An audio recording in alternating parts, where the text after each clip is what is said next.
I got a condo in Manhattan. Baby girl, what's happening? You and your ass invited, so gonna get to clapping. Go pop it for a plan, pop it for me. Turn around and drop it for a plan, drop it for me. I'll rent a beach house in Miami. Wake up with no jammies. Lobster tail for dinner. Julio served that scampi. You got it if you want it. Got it if you want it. Said you got it if you want it. Take my wallet if you want it. Halo semuanya, kami dari kelompok 7. Sebelumnya kami akan perkenalkan diri terlebih dahulu. Perkenalkan, nama saya Dita Anjela Rokaya dengan NIM 23084. Saya Saiman Yeshua dengan NIM 23040. Saya Miftahul Jannah NIM 23031. Saya Glenna Girsang NIM 23057. Saya Bonamika Nenggolan dengan NIM 2395. Saya Astam Pubolon dengan NIM 2304104 129. Saya Delvis Munte dengan NIM 23112. Baik, di sini kami akan mempresentasikan hasil diskusi kami mengenai topik kinematika gerak pada bola basket. Selamat menyaksikan.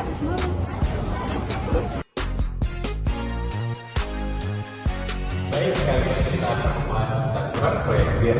Gerak proyektil itu suatu topik dalam mata kuliah kita ini, yang dimana jalur yang dilalui gerak proyektil itu disebut trajektori.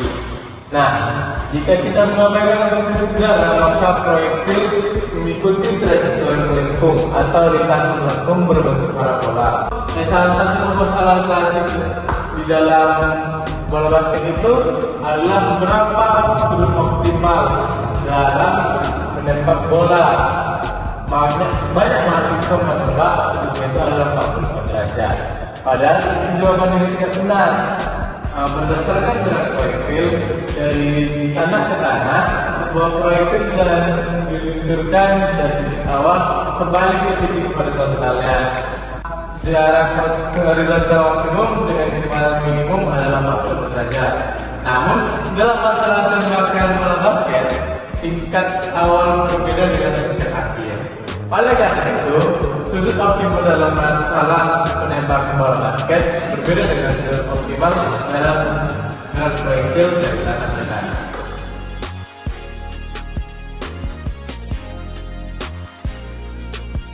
Kita masuk pada latar belakang, di mana secara teori lintasan pada benda yang dilempar tanpa adanya tekanan udara akan membentuk kurva parabola, dan idealnya akan menghasilkan sudut optimal 45 derajat untuk jarak terjauhnya. Namun di kenyataannya, misalnya pada permainan bola basket, sudut yang dihasilkan itu tidak selalu 45 derajat. Dan ada 3 faktor yang mempengaruhi sudut optimalnya. Yang pertama ada tinggi pelepasan bola, yang kedua jarak pemain kering, dan yang terakhir adalah kecepatan awal menyerang.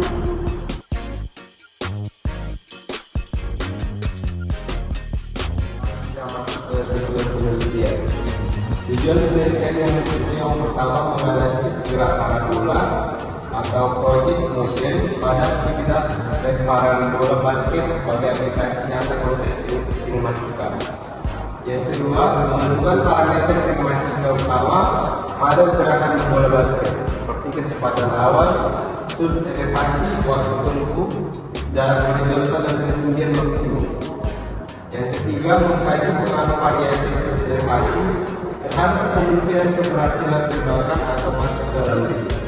Kemudian yang keempat, mengidentifikasi faktor-faktor praktis yang mempengaruhi akurasi tembakan.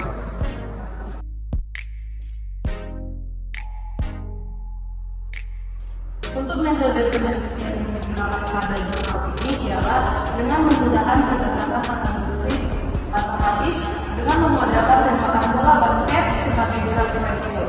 Nah, dalam hal ini hambatan udara dan perputaran bola diabaikan hingga lintasan dianggap parabola sebelumnya. Nah, untuk variabel yang dikaji pada kasus ini ialah yang pertama ada sudut lepasan yang disebutkan dengan theta, ada kecepatan awal minimum yang disebutkan dengan nol, ada ketinggian bola saat dilepas yang disebutkan dengan h, dan ada jarak horizontal dari bola ke ring yang disimbolkan dengan x, dan ketinggian ring yang disimbolkan dengan h. Nah, prosedur ini dilakukan dengan mengumpulkan persamaan gerak horizontal dan gerak vertikal, lalu menentukan hubungan antara sudut lepasan dan sudut awal ini. Hasil perhitungan ditampilkan dalam bentuk grafik untuk menunjukkan bahwa semakin tinggi bola saat dilepaskan, maka semakin kecil sudut optimum dan kecepatan awal yang diperlukan.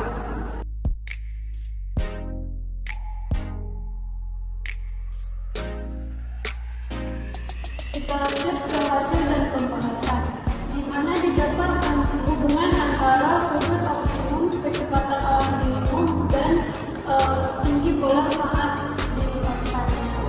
Lalu kita menggunakan ketinggian 3 meter dan X 6,75 sehingga diperoleh sudut optimum dan kecepatan awal minimum itu menurun seiring bertambahnya ketinggian bola saat dilepaskan.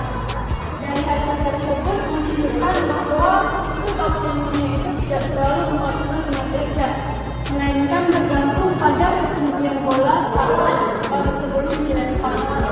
Lalu implikasinya itu pada tembakan basket, seiring semakin tinggi posisi bola saat dilepaskan, maka semakin kecil sudut optimum dan kecepatan awal minimum yang kita butuhkan.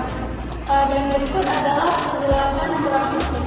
Di sini saya akan menjelaskan tentang grafik hasil dan pembahasan dari topik kita sebelumnya. Nah, di sini bisa kita lihat hubungan dari sudut optimum atau kita bisa dari granulanya theta dan kecepatan minimum dengan V0 dan pertambahan ketinggian saat bola itu dilepaskan dengan H. Nah, dari ketiga ini bisa kita lihat dari grafik ini hasilnya, di mana setelah bola kita lemparkan ketinggian semakin bertambah. Nah, tapi sudut optimum pada bola kita itu menurun, ditandai dengan garis warna biru. Dan untuk kecepatan awal pada bola kita itu juga menurun, tandai dengan yang warna merah. Dia menurun seiring pertambahan ketinggian bola, sehingga dapat kita tarik kesimpulan sudut optimum dan kecepatan awal itu akan menurun seiring dengan pertambahan ketinggian pada bola.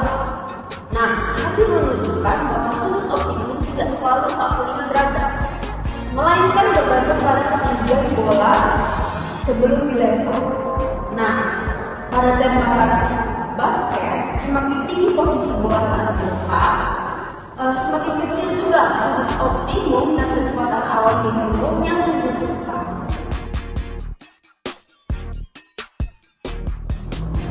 Oke, jadi ada 5 kesimpulan yang tertarik dari pengujian ini. Pertama, analisis secara analitis telah dilakukan untuk menemukan hubungan antara sudut optimal, kecepatan awal minimum, dan ketinggian awal bola dalam tembakan basket. Lalu ditemukan juga bahwa sudut optimal dan kecepatan awal minimum menurun seiring dengan bertambahnya ketinggian bola sebelum dilepaskan.